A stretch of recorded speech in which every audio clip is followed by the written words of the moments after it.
खुलुमबाय स्टुडियोआव आं उदांस्रि मुसाहारि बिटिआर सरकारनि मोनसे बाखनायजाथाव हाबाफारि प्रमद बर' दैदेननाय बिटिआर खुंथाया गुबुन गुबुन बिफानाव साख्रिनि थिसनथाइ होनाय बायदिनो फिन आरोबाव साख्रिनि थिसनथाइनि बिलाइ राननानै होदों। नंगौ बिटिआर खुंथाया अंगनबादि हेफाजाबगिरिफोरनो थिसनथाइ बिलाइ गथायनानै होदों।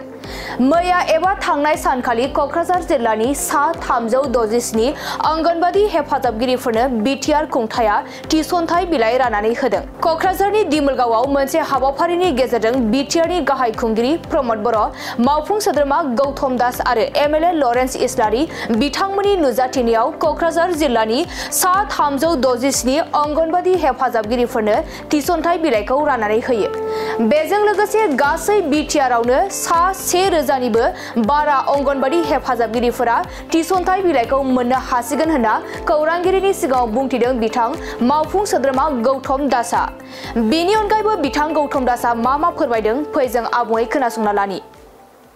আজি আমার বিটিআরর সোশিয়াল ওয়েলফেয়ার ডিপার্টমেন্টের ভাবে এটি ভাল খবর যে আজি আমি কোকরাঝার জেলার 367 গৰাকী অংগনবাদী ওয়াৰ্কাৰৰ হেল্পাৰক এপইন্টমেন্ট দিবলৈ ওলাইছো। অনাৰেবল চিফ ছাৰৰ এই কাৰ্যসূচীত উপস্থিত আছে তেখেত। আৰু এই যে আমি এপইন্টমেন্টবোৰ দিলো অংগনবাদী ওয়াৰ্কাৰ হেল্পাৰৰ সম্পূৰ্ণ স্বচ্ছতাৰ নিকা এয়া মেৰিটৰ ওপৰত দিয়া হৈছে, মেধাৱীৰ ওপৰত দিয়া হৈছে, পাৰ্চেণ্টেজৰ ওপৰত এয়া এপইণ্টমেণ্টবোৰ দিয়াৰ ব্যৱস্থা কৰা হৈছে। এই ক্ষেত্ৰত আমাৰ বিষয়াসকলৰ উপৰিও প্ৰতিখন জিলাত 4জনকৈ বিশিষ্ট ব্যক্তি, নাগৰিক, শিক্ষাবিদ তেনেকুৱা ধৰণৰ বিশিষ্ট ব্যক্তিক এখন কমিটি গঠন কৰি দিয়া হৈছে, যাতে এই এপইণ্টমেণ্টৰ ক্ষেত্ৰত যাতে সূক্ষ্ম বা সুস্থ স্বচ্ছতাৰ এপইণ্টমেণ্টখিনি হয়, যাতে কোনোবা বিষয়া কৰ্মচাৰী যাতে ইয়াত খেলিমেলি কৰিব নোৱাৰে বা বেলেগ পন্থা অৱলম্বন কৰিব নোৱাৰে। সেইকাৰণে কমিটিত আমাৰ 4জন বাহিৰৰ মানুহ যি নন পলিটিকেল ব্যক্তিৰ দ্বাৰা এইবোৰ পৰীক্ষণ নিৰীক্ষণ কৰা হৈছিলে। প্ৰায় 5 মাহ লাগিলে গোটেই বিটিআৰৰ এই প্ৰক্ৰিয়া কৰোঁতে, আৰু সমগ্ৰ বিটিআৰত আমি 1079জনক এই ওয়াৰ্কাৰ আৰ হেল্পাৰৰ এপইন্টমেন্ট দিম অতি শীঘ্ৰে। গোটেই প্ৰক্ৰিয়া সমাপ্ত। আজি কোকৰাঝাৰ জিলাত দিলো, বাকীবোৰ জিলাতো আমি অতি শীঘ্ৰে এপইন্টমেন্ট দিম। আমি এটা কথা আপোনালোকৰ জৰিয়তে জনাব খুজিছো সমগ্ৰ ৰাইজক, যিসকলে এপইন্টমেন্ট পালে বা বহুতে এপ্লাই কৰিছিলে এপইন্টমেন্ট পোৱা নাই, আমি এই মেধাৱী ভিত্তিত চাকৰি ওয়াৰ্কাৰ আৰ হেল্পাৰ ইয়াতে আৰু কেইটামান ক্ৰাইটেৰিয়া আছে, যিসকলে হয়তো 1 নম্বৰ পজিশন 2 নম্বৰ পজিশন নাথাকিলেও চাকৰি পাব পাৰে। তাৰ ভিতৰত মই জনাই দি আছো, যদি কোনোবা মহিলাই চাকৰি কালত মৃত্যুবৰণ কৰিছে তেনেহলে তেওঁৰ পুত্ৰী, ছোৱালী বা বোৱাৰীৰ ক্ষেত্ৰত 10 নম্বৰ এডিশ্যন দিয়া হ'ব। তেওঁ মেধাৱী 1 নম্বৰ নহলে 2 নম্বৰ হলেও 10 নম্বৰ এডিশ্যনত তেওঁ পাৰ্চেণ্টেজটো এড কৰি পেলাই তেওঁ পাই যাব পাৰে, চাকৰিটো তেওঁৰ হ'ব পাৰে। বিধৱাৰ ক্ষেত্ৰত তেনেকুৱা 10 নম্বৰ এটা অতিৰিক্ত দিয়া হৈছে।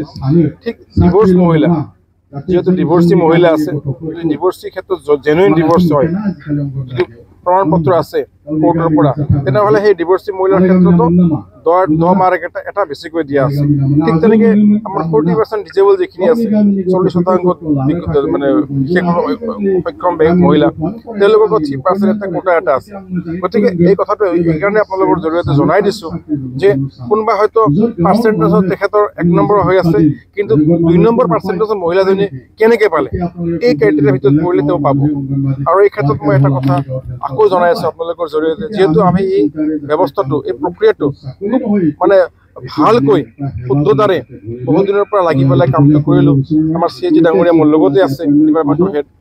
যদি কোনোবা এপইণ্টমেণ্ট পাব নলগীয়া তাৰ ভিতৰত, যিহেতু 1000ৰ বেছি এপইণ্টমেণ্ট আমি দিবলৈ গৈ আছো, যদি ইয়াৰ ভিতৰত কিবা কোনোবা জ্ঞাতে অজ্ঞাতে ভুল হয়, যদি ব্যক্তিয়ে বা কোনোবা কৰ্মচাৰী বিষয়ে, তেনেহলে যদি কোনোবাই তথ্য সহকাৰে আমাৰ ডিপাৰ্টমেণ্টক আমাক জনায়, আমি ইয়াৰ পৰা বৃহৎ ব্যৱস্থা ল'ম।